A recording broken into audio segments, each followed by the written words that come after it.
बहुत समय पहले की बात है। धरती से हजारों मील दूर समुद्र की गहराइयों में एक जादुई शंख महल था। उस महल में रहती थीं दो जलपरियां, सागरिका और मुक्तारा।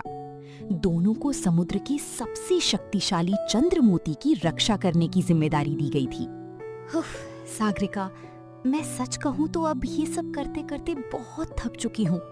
हर रोज वही काम, सुबह उठो, मोतियों की सफाई करो, जादुई शंखों को संभालो और पूरे महल की रक्षा करो। कभी कभी मुझे लगता है जैसे हमारी जिंदगी इस महल की दीवारों के अंदर ही कैद होकर रह गई है। तुम फिर से वही बातें करने लगी मुक्तारा। तुम जानती हो ना कि ये साधारण महल नहीं है। इस महल और चंद्रमोती की रक्षा करना सिर्फ हमारा काम नहीं, बल्कि हमारी सबसे बड़ी जिम्मेदारी है। वो चंद्रमोती कोई साधारण मोती नहीं था। उसकी जादुई शक्ति पूरे समुद्र को सुरक्षित रखती थी। कहा जाता था कि अगर वो गलत हाथों में चला जाए तो पूरा समुद्र अंधकार में डूब सकता है। मैं ये सब समझती हूँ सागरिका, लेकिन क्या तुम्हारा कभी मन नहीं करता कि हम इस समुद्र से बाहर की दुनिया देखें? मैंने समुद्री पक्षियों से सुना है कि समुद्र के किनारे बहुत सुंदर गांव होते हैं। वहाँ इंसान रहते हैं, पेड़ होते हैं, खुला आसमान होता है। मैं बस एक बार वो दुनिया अपनी आंखों से देखना चाहती हूँ। तुम हमेशा सपनों में खोई रहती हो।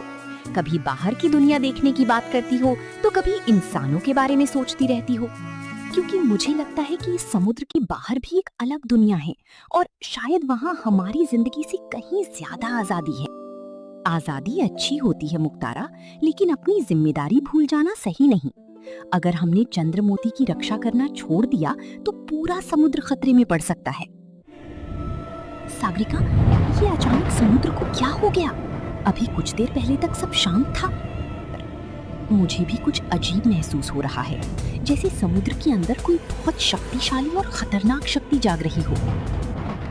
बहुत जल्द ये चंद्रमोती मेरा होगा और फिर पूरे समुद्र पर सिर्फ अंधकार का राज होगा। सागरिका, ये आवाज किसकी थी? मुझे बहुत डर लग रहा है। मुझे नहीं पता, लेकिन इतना जरूर समझ आ गया है कि समुद्र पर कोई बहुत बड़ा खतरा मंडरा रहा है।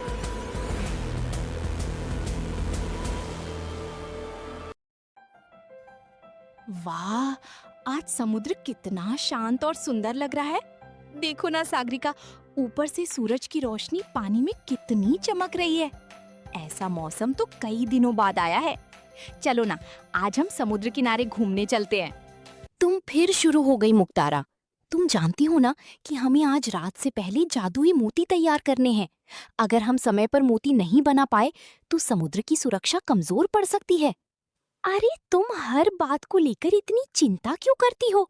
हम बस थोड़ी देर के लिए जाएंगे, किनारा देखकर तुरंत वापस लौट आएंगे। इतने बड़े समुद्र में थोड़ा घूमना तो बनता है ना? लेकिन मुझे अच्छा नहीं लग रहा। कल जो अजीब आवाज सुनाई दी थी, उसके बाद मुझे लगता है कि हमें महल छोड़कर नहीं जाना चाहिए। तुम भी ना छोटी छोटी बातों से डर जाती हो सकता है वो सिर्फ समुद्र की गूंज हो। और वैसे भी हम दोनों साथ होंगे, हमें कोई नुकसान नहीं पहुंचा सकता। ठीक है, मैं तुम्हारे साथ चलती हूँ, लेकिन एक बात याद रखना, शाम होने से पहले हमें हर हाल में वापस लौटना होगा। पक्का। अब जल्दी चलो, आज मैं समुद्र की बाहर की दुनिया देखना चाहती हूँ। दोनों जलपरियां हंसते हुए समुद्र की सतह की ओर तेजी से तैरने लगती हैं। समुद्र किनारे बसा छोटा सा चंद्र तट गांव, जहां लोगों की जिंदगी समुद्र के भरोसे चलती थी। इसी गांव में रहता था एक गरीब लेकिन मेहनती मछुआरा, आरव, और उसकी बूढ़ी माँ गौरी। आरव बेटा, आज मेरा मन बहुत घबरा रहा है। सुबह से ही मौसम कुछ ठीक नहीं लग रहा। तू आज जल्दी घर लौट आना।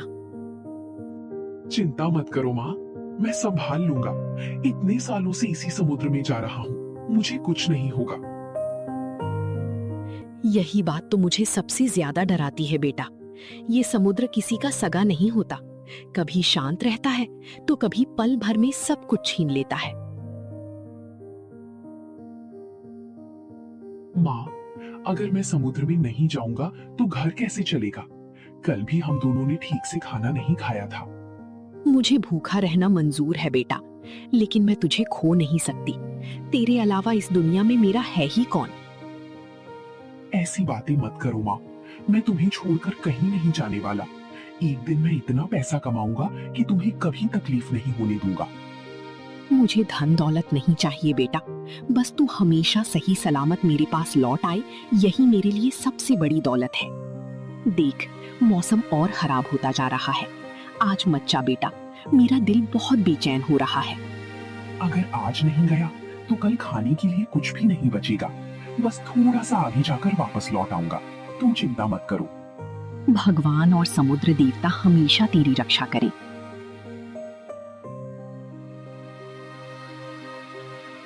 मैं जल्दी वापस आ जाऊंगा माँ। गौरी को नहीं पता था कि आज का ये तूफानी दिन उनकी जिंदगी हमेशा के लिए बदलने वाला है। धीरे धीरे मौसम और खतरनाक होता जा रहा था। समुद्र की शांत लहरें अब भयानक तूफान में बदल चुकी थी। लेकिन गरीब आरव के पास वापस लौटने का कोई रास्ता नहीं था। नहीं, आज खाली हाथ वापस नहीं जाऊंगा। माँ ने कल रात बिना खाना खाए सोया था। अगर आज भी मछली नहीं मिली तो घर में चूल्हा कैसे जलेगा। आरव उम्मीद लगाए समुद्र की ओर देखता रहा, लेकिन समुद्र जैसे आज उससे नाराज था। अरे, एक भी मछली नहीं फंसी। इतने बड़े समुद्र में आज सारी मछलियां कहां चली गईं?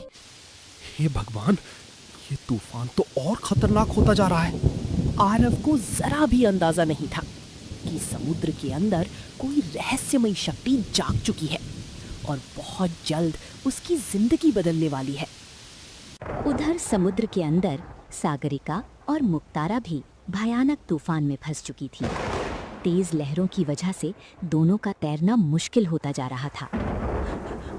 सागरिका, मैं अब और तेज नहीं तैर पा रही। मेरी पूंछ चट्टान से टकरा गई है, बहुत दर्द हो रहा है। हिम्मत रखो मुक्तारा, बस थोड़ा और, हम जल्द ही शंख महल पहुंच जाएंगे। सागरिका, मुझे बहुत डर लग रहा है। डरो मत, मैं तुम्हें कुछ नहीं होने दूंगी। लेकिन तभी समुद्र में एक भयानक लहर उठती है, इतनी विशाल कि दोनों जलपरियां खुद को संभाल नहीं पाती। मुक्तारा, संभलो, मेरी चिंता मत करो, तुम तुरंत वापस महल चली जाओ। चंद्रमोती की रक्षा करना सबसे जरूरी है। नहीं मुक्तारा, मैं तुम्हें अकेला छोड़कर नहीं जाऊंगी। सागरिका, वापस जाओ, ये मेरा आदेश है। और अगले ही पल विशाल लहर मुक्तारा को अंधेरे समुद्र में बहुत दूर बहा कर ले जाती है। समुद्र अब पूरी तरह बेकाबू हो चुका था। तेज हवाएं और विशाल लहरें आरव की छोटी नाव को निगलने की कोशिश कर रही थीं। हे भगवान, मेरी नाव संभल नहीं रही। एक विशाल लहर नाव से जोर से टकराती है। नहीं, बचाओ, कोई मुझे बचाओ। अगले ही पल आरव तूफानी लहरों के बीच गहरे समुद्र में बहने लगता है। तूफानी लहरों में बहते बहते आरव एक अनजान जगह पहुंच चुका था। चारों तरफ सिर्फ घना जंगल था, न कोई इंसान, न कोई आवाज, सिर्फ तेज हवा और बहती नदी की आवाज सुनाई दे रही थी। मैं कहाँ आ गया? लगता है तूफान मुझे गांव से बहुत दूर ले आया है। बचाओ, कोई मेरी मदद करो, कृपया मुझे यहाँ से निकालो। ये आवाज कैसी है? इस सुनसान जंगल में कौन मदद मांग रहा है? नदी के किनारे एक विशाल पेड़ की जड़ों में कोई फंसा हुआ था, लेकिन वो कोई इंसान नहीं था। कृपया मेरी मदद करो, मैं यहाँ से निकल नहीं पा रही। तुम सच में जल परी हो? डरो मत, मैं तुम्हें कोई नुकसान नहीं पहुंचाऊंगी, बस कृपया मेरी मदद कर दो। मैंने बचपन में जलपरियों की कहानियां सुनी थी, लेकिन कभी नहीं सोचा था कि सच में किसी जलपरी को देखूंगा। तूफान में मैं अपनी सहेली से बिछड़ गई। एक विशाल लहर मुझे यहाँ तक बहा कर ले आई और मेरी पूंछ इन जड़ों में फंस गई। तुम चिंता मत करो, मैं तुम्हें यहाँ से निकालता हूँ। सावधान, ये जड़ें बहुत मजबूत हैं। जब तक मैं जिंदा हूँ तुम्हें कुछ नहीं होने दूंगा। धन्यवाद, अगर तुम नहीं आते तो शायद मैं हमेशा के लिए यहीं फंस जाती। अब तुम सुरक्षित हो, लेकिन तुम्हारी हालत बहुत खराब है, तुम्हें आराम की जरूरत है। आरव को जरा भी अंदाजा नहीं था कि आज उसकी मुलाकात एक ऐसी जलपरी से हुई है जो उसकी पूरी जिंदगी बदलने वाली थी। मैं समुद्र के जादुई शंख महल की रक्षक हूँ और मेरे महल में एक शक्तिशाली चंद्र मोती है जिसकी वजह से पूरा समुद्र सुरक्षित है। तो क्या ये तूफान भी उसी जादुई शक्ति की वजह से आया है? हाँ, समुद्र का अंधकार राजा उस चंद्र मोती को पाना चाहता है। अगर वो मोती उसके हाथ लग गया तो पूरा समुद्र खतरे में पड़ जाएगा। तुम अभी इस हालत में अकेली नहीं रह सकती, तुम मेरे घर चलो, वहां सुरक्षित रहोगी। लेकिन अगर गांव वालों ने मुझे इस रूप में देख लिया तो वो डर जाएंगे। अगले ही पल जलपरी का रूप बदलने लगा। मुक्तारा एक सुंदर इंसानी लड़की बन जाती है। वाह, तुमने इंसानी रूप ले लिया। अगर आपको अगला पार्ट देखना है तो कमेंट करके नेक्स्ट पार्ट लिखो और कहानी पसंद आई तो लाइक एंड शेयर कर दो। और हाँ, चैनल को सब्सक्राइब करना मत भूलना। Thanks for watching.